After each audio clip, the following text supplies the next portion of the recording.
सो आज GFG gigs for gigs का problem of the day है brackets in matrix chain multiplication. सो हमें एक मैट्रिक्स चेन है दी हुई, उसमें मल्टीप्लिकेशन में ब्रैकेट्स ढूंढने हैं। तो प्रॉब्लम स्टेटमेंट समझते हैं, ये एक्चुअली हार्ड प्रॉब्लम है। सो प्रॉब्लम स्टेटमेंट समझते हैं, फिर ट्राई करते हैं कैसे करेंगे। Given an array P of length n, हमें p एरे दी है जिसकी लेंथ n है। Denote the dimensions of a series of matrices such that the dimension of ith matrix is pi times pi plus 1. Okay, सो हमें p एक dimension एक array दी हुई है जिसके अंदर i इंडेक्स पे जो मैट्रिक्स है वो i टाइम्स i प्लस 1 है। Okay, and so there are n minus 1 matrices. Yes, obviously यदि n लेंथ की एरे है तो उसमें n माइनस 1 मैट्रिसेस होगी। Find the most efficient way to multiply these matrices together. Most efficient way क्या होगा इन matrices को मल्टीप्लाई करने का, वो हमें फाइंड करना है। सो मैट्रिक्स चेन मल्टीप्लिकेशन में हमें रिटर्न करना था most effective count and the time that is used to A to Z. Okay, हमें क्या करना है देख लो, ए टू जेड के फॉर्मेट में लिखना है। तो पहले प्रॉब्लम समझ गए हम, प्रॉब्लम क्या है। अब हम एक्चुअली इसके नोट्स भी देख लेते हैं कि यदि मल्टीप्लिकेशन ओपन और क्लोज ब्रैकेट के द्वारा शो होगा। And please note that order of matrix multiplication matters, क्योंकि ये नॉन कॉम्यूटेटिव होते हैं। ओके, क्योंकि a times b is not equal to b times a, so वो भी हमें याद रखना है। ट्रू फॉल्स रिटर्न करेगा प्री बिल्ट फंक्शन। तो एग्जांपल समझते हैं। n दी है, ये मैट्रिक्स दी हुई है, आई मीन ये एरे दी हुई है। एरे के दो डिवाइड करके ऐसे मैट्रिक्स, जैसे ith एरे पे i प्लस 1 40 टाइम, मतलब 40 20 ये होगी उसकी डायमेंशन। फिर 20 30 30 10 10 10 30, तो टोटल 5 है, तो 4 हमारे मैट्रिक्स बन गए। अब इनको मल्टीप्लाई करने का बेस्ट मोस्ट एफिशिएंट, यानी कि दो मैट्रिक्स को मल्टीप्लाई करने का कॉस्ट क्या होगा। जैसे दो मैट्रिक्स है ए और बी, जैसे कि इसमें देखते हैं सबसे कम जिसकी है वो है बी सी। तो पहले बी सी का मल्टीप्लिकेशन करते हैं, तो बी टाइम्स सी, फिर इसको ए से मल्टीप्लाई करेंगे क्योंकि बी सी में 30 10 20 है, तो 20 को ए से कर देंगे, फिर जो बचेगा उसे डी से मल्टीप्लाई कर देंगे। ठीक है, तो कुछ इस तरह आएगा, ए पहले बी सी मल्टीप्लाई होगा, फिर ए से, फिर डी से, इस तरह का मल्टीप्लिकेशन है। तो हम देख सकते हैं पहले बी सी मल्टीप्लाई हुआ है, फिर दोनों तरफ ब्रैकेट लग गए। फिर ये ए से मल्टीप्लाई हुआ है बी सी, फिर दोनों तरफ ब्रैकेट लग गया है। और फिर टोटल मल्टीप्लिकेशन लगने के बाद, मतलब डी से मल्टीप्लाई होने के बाद टोटल ब्रैकेट लग गया है चारों तरफ। ठीक है, तो ये ब्रैकेट्स एक्चुअली मल्टीप्लिकेशन शो कर रहे हैं। तो इसकी वजह से पहले जो हमने बी सी मल्टीप्लाई किया था ए से, तो पहले हो गया हमारा बी सी का 20 30 10 20 30 10, ये हो गया बी सी का। फिर ए से किया मल्टीप्लाई, तो हो गया 40 20 10, राइट, 40 20 10। जैसे देखिए बी सी को हमने पहले मल्टीप्लाई किया, इन दोनों को एक सेकेंड, बी सी को हमने पहले मल्टीप्लाई किया, तो बी सी टोटल यहाँ से यहाँ तक है, तो इसमें 32 कॉमन है, तो 20 30 10 ये इसका कॉस्ट आ गया। फिर बी सी एक सिंगल बन गई मैट्रिक्स मल्टीप्लाई होने के बाद। फिर हमने ए को मल्टीप्लाई किया, तो बी सी सिंगल बन गई थी, तो 20 इसमें से मतलब समझ लो 20 बचा।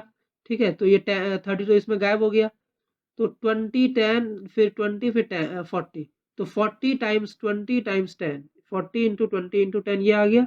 फिर तीसरा मल्टीप्लिकेशन हमने किया ए बी सी को डी से, तो डी से मल्टीप्लाई करने में बी सी दोनों का, यानी कि 20 30 ये दोनों गायब हो गए, बचा 40 10 और 30। तो 40 10 30 मल्टीप्लाई करके हमने इतना कॉस्ट निकाल दिया। तो ये है हमारी टोटल कॉस्ट ऑफ मल्टीप्लिकेशन, और ये सबसे कम होनी चाहिए, एफिशिएंट वे। ठीक है, हमें मोस्ट एफिशिएंट वे निकालना है। Find the most efficient way to multiply this matrices together. So most efficient way क्या होगा, वो हमने अभी देखा कि जैसे जैसे हम मल्टीप्लाई, तो एक्चुअली में हम क्या कर रहे हैं, पहले हम सबसे एफिशिएंट वे, यानी सबसे कम कॉस्ट लगे, मिनिमम कॉस्ट निकाल रहे हैं मल्टीप्लिकेशन का। और जो मिनिमम कॉस्ट निकल रही है उसके हिसाब से हमने यहाँ पे एक स्ट्रिंग बनानी है, और हमें रिटर्न एक स्ट्रिंग करनी है, राइट। सो सेम इस केस में 3 है, तो 3 3 तीनों इक्वल है, तो इसका सीधा मल्टीप्लिकेशन होगा 3 टाइम्स 3 टाइम्स 3, तो 27 इसका मिनिमम मल्टीप्लिकेशन हो गया, राइट। सो हमें क्या करना है, तो इसका टाइम कॉम्प्लेक्सिटी ऑलरेडी n3 में है, यानी कि इसमें लूप लगेंगे 3 लूप ऑब्वियसली। और n स्क्वायर में स्पेस है, यानी कि हमें 2D एरे बनाना है। इतना तो हम इस चीज से समझ गए, इसकी गिवन थिंग से, राइट। तो अब समझते हैं अप्रोच। ठीक है, सो हमें पहले स्पेस दिया हुआ है तो हम पहले स्पेस बना लेते हैं। तो पहला हम बना लेते हैं एक एरे जिसके अंदर हम उसके मिनिमम कॉस्ट रखेंगे, राइट, एम मिनिमम कॉस्ट रखेंगे। तो एक न्यू इंट एरे बना दी, इसका एन साइज होगा एन बाई एन, राइट, क्योंकि पूरी मैट एरे ही एन एन की है। और एक दूसरा लेंगे हम 2D, जिसके अंदर हम क्या करेंगे कि कहाँ कहाँ हमने ब्रेक किया है, क्योंकि हमें स्ट्रिंग भी तो बनानी है ना। तो स्ट्रिंग की हेल्प के लिए, यानी हम ये स्ट्रिंग बनाने वाले हैं, तो स्ट्रिंग की हेल्प के लिए हम इसमें ब्रेक पॉइंट्स लगाएंगे कि कहाँ कहाँ हमने ब्रेक किया है और कहाँ कहाँ, मतलब कहाँ कहाँ हमने मल्टीप्लाई किया है। जैसे BC है तो उसका ब्रेक पॉइंट क्या है 30, ये जो 30 हमने ये 30 मल्टीप्लाई कर रहे हैं तो उसका ब्रेक पॉइंट क्या है, हम ये इंडेक्स रिटर्न कर देंगे। ये इंडेक्स यानी कि 32, यानी कि 1 इंडेक्स आ जाएगा, 1 0 1 1 इंडेक्स आ जाएगा पहला ब्रेक पॉइंट। यानी एस क्या है, ये ब्रेक पॉइंट स्टोर करता है, ये ब्रेक पॉइंट्स स्टोर करता है, ठीक है, क्योंकि इसी से हम स्ट्रिंग बनाएंगे।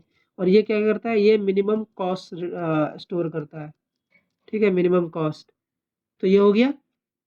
तो इसके बाद अब क्या करें, तो पहले हम देखते हैं कि जो चेन है मतलब मैट्रिक्स मल्टीप्लिकेशन की वो कब से 2 से स्टार्ट होगी। 2 से स्टार्ट करेंगे और फिर चलो स्टार्ट करते हैं, यानी कि एक फोर लूप लगाते हैं। जो इसकी लेंथ है यानी कि मैट्रिक्स चेन की, ये 2 से स्टार्ट कर देते हैं इसकी लेंथ, और इसकी लेंथ जो है n तक जानी चाहिए। और फिर इसकी लेंथ हम हर बार इंक्रीज करेंगे क्योंकि एक हम मल्टीप्लाई करेंगे हर बार, राइट। अब हम पहला चेन यानी इस एरे में हम पहला एक स्टार्टिंग लेते हैं। स्टार्टिंग में हम ले लिया आई, ये 1 से स्टार्ट कर देंगे। अगर हम स्टार्टिंग इसका 1 से है तो ये कहाँ तक रन करनी चाहिए, अगर 2 की इसकी चेन है, आई मीन एल की इसकी चेन है, मैट्रिक्स चेन एल की है, तो n माइनस एल तक ही तो कम से कम इसे रन करना चाहिए, ठीक। तो n माइनस एल तक, और एक इंडेक्स आउट ऑफ बाउंड ना हो इसलिए, और फिर हम इसको इंक्रीमेंट करते रहेंगे हर बार। अब ये हमारा स्टार्टिंग पॉइंट आ गया आई, तो इसका एंडिंग पॉइंट यानी कि जहां तक हम चेक करेंगे, जैसे आई मान लो 40 है तो यहाँ तक ले लेंगे तो जे हो जाएगा यहाँ तक, राइट। तो जे क्या होगा, जे आई में जितनी उसकी मैट्रिक्स चेन है, जैसे कि मैट्रिक्स चेन इस समय 2 है, तो यहाँ पे आई प्लस एल ले लो। अब ये आउट ऑफ बाउंड ना हो तो 1 माइनस कर देना, बस। ये हमारा आउट ऑफ बाउंड मतलब ये जे हो गया and point. I mean 2 points हमने ले लिए, एक आई और एक जे, जो कि जितनी लेंथ है मतलब जितनी मैट्रिक्स की चेन लेंथ है उतने में हमने ले लिया। और उसके अंदर हम ब्रेक पॉइंट्स फाइंड करेंगे कि कहाँ कहाँ हम ब्रेक करके किसका मिनिमम कॉस्ट निकलता है, ठीक है। तो आई जे आ गया, तो पहले ब्रेक पॉइंट ले लेते हैं। ब्रेक पॉइंट के लिए एक के वैल्यू ले लेते हैं, मतलब के बना लेते हैं। और ये के आई से स्टार्ट होगा और फिर के एल तक जाए, आई मीन जे तक जाएगा, और फिर के को इंक्रीमेंट कर देना हर बार, ठीक है। तो ये के आ गई। अब हमें इसमें मैक्सिमम रिटर्न करना है, राइट, मतलब मिनिमम फाइंड करना है। तो मिनिमम के लिए आई जे हमारे पास आ चुका है, तो एम के अंदर आई जे को पहले एक क्या करते हैं, एक कोई बड़ी वैल्यू दे देते हैं, क्योंकि हमें इसके अंदर मिनिमम वैल्यू रखनी है, तो एक कोई बड़ी वैल्यू दे देते हैं मैक्स वैल्यू, ठीक है। मैक्स वैल्यू इसके अंदर आ गई है ना, एम आई जे हमने रिटर्न कर दी। तो इसमें अब मिनिमम कॉस्ट निकालनी है हमें, तो एक मिनिमम कॉस्ट निकालते हैं, कॉस्ट करके इसके अंदर मिनिमम आएगी तो एम की वैल्यू, तो हमें आई जे तो दिया हुआ है, एक ब्रेक पॉइंट के हमें मिला था, तो आई से लेके के तक की जितनी मिनिमम कॉस्ट है वो उसको ऐड कर दो। फिर के से लेके यानी कि के प्लस 1 से लेके जे तक की मिनिमम कॉस्ट ऐड कर दो। और फिर जो मल्टीप्लाई करके आएगा यानी कि आई माइनस 1 से जो मल्टीप्लाई करके आएगा पी एट के पॉइंट पे, एंड देन मल्टीप्लाई करके आएगा जो जे पॉइंट पे, इन सभी का कॉस्ट आ जाएगा। और यदि कॉस्ट हमारा कम होगा आई जे से, जो कि ऑब्वियसली होने वाला है, ठीक है, तो हम यहाँ पे एम आई जे में यानी कि उसकी मिनिमम कॉस्ट इसके अंदर हम रिटर्न कर देंगे कॉस्ट, राइट। और फिर एस के अंदर भी हम वो ब्रेक पॉइंट स्टोर कर देंगे, और ब्रेक पॉइंट क्या है इसमें के। तो हमारा ये आ गया के, और आई थिंक हमारा ब्रेक पॉइंट आ गया। तो अब हम बनाते हैं स्ट्रिंग, तो हम रिटर्न कर देंगे इसमें जो आंसर है बनेगा स्ट्रिंग का। स्ट्रिंग के लिए पहले के भेज देते हैं, आई भेज दिया, जे भेज दिया, ठीक है, आई जे के हमने भेज दिया। और फिर एक अलग से स्टैटिक फंक्शन बनाना पड़ेगा। स्टैटिक फंक्शन वो स्ट्रिंग रिटर्न करनी चाहिए, तो स्ट्रिंग आंसर, इसके अंदर एक 2D मैट्रिक्स दे दिया हमने एस, एक आई दे दिया और जे दे दिया, और के उस मैट्रिक्स के अंदर है, राइट। सो के जो है हमारा इस मैट्रिक्स के अंदर है, तो के अगर अंदर तो अगर हमारा आई जे यानी कि दोनों एंड पॉइंट्स अगर इक्वल हो गए, आई जे अगर इक्वल हो गए तो simply that will be the end case हमारा, ठीक है। लेकिन अगर इक्वल नहीं हुए तो पहले देखते हैं, अगर इक्वल नहीं हुए तो क्या करना है, हमें स्ट्रिंग बनानी पड़ेगी यानी पैरेंथेसिस लगाना पड़ेगा मैट्रिक्स का, प्लस कर दो आंसर में। अब आई से जे तक में बीच में ब्रेक पॉइंट के है, तो एस में आई से के कैसे आएगा, आई जे इंडेक्स पे आएगा, ठीक है। क्या कर रहा हूँ मैं ये, ठीक है, आई जे इंडेक्स पे आएगा, आई जे इंडेक्स पे आ गया हमारा के।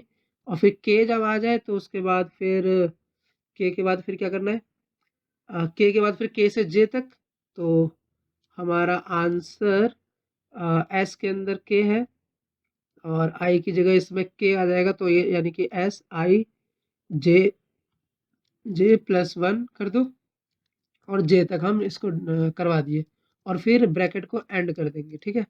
मल्टीप्लिकेशन के लिए ब्रैकेट एंड कर दिया। और जब हमें फाइंड हो जाए यानी कि जब हमारा ब्रेक पॉइंट फाइंड हो जाए, आई इक्वल्स टू जे हो जाए, तब उस केस में हमें कोई लेटर देना पड़ेगा ABCD का। तो रिटर्न कर देते हैं कोई लेटर, यानी कि स्ट्रिंग रिटर्न करनी पड़ेगी हमें, और स्ट्रिंग की वैल्यू रिटर्न करनी पड़ेगी। और वैल्यू क्या होगी उस समय, वैल्यू कैपिटल में होनी चाहिए, तो हम एक कैप्स ए ले लेते हैं और इसके अंदर आई इंडेक्स जो स्टार्टिंग पॉइंट है वो ले लेते हैं। अब ये इंडेक्स आउट ऑफ बाउंड ना हो तो -1 कर देते हैं, ठीक है। और ये करेक्टर में हमें देना है तो हम इसको एक करेक्टर दे देते हैं, ठीक है। तो आई थिंक दिस शुड वर्क, क्योंकि हमने रिटर्न कर दी एक स्ट्रिंग, ये हमने एक स्ट्रिंग बनाई है, ये हमने स्ट्रिंग बनाई है।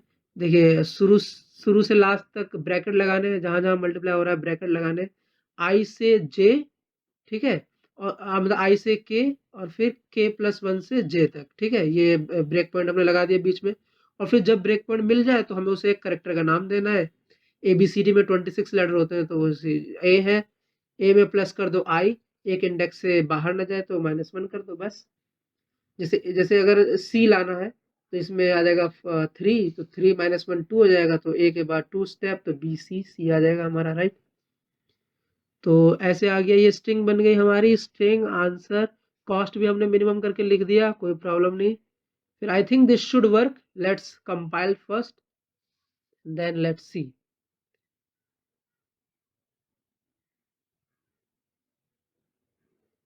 कोई कंपाइलेशन एरर आई है, return answer can not find symbol answer in the variable.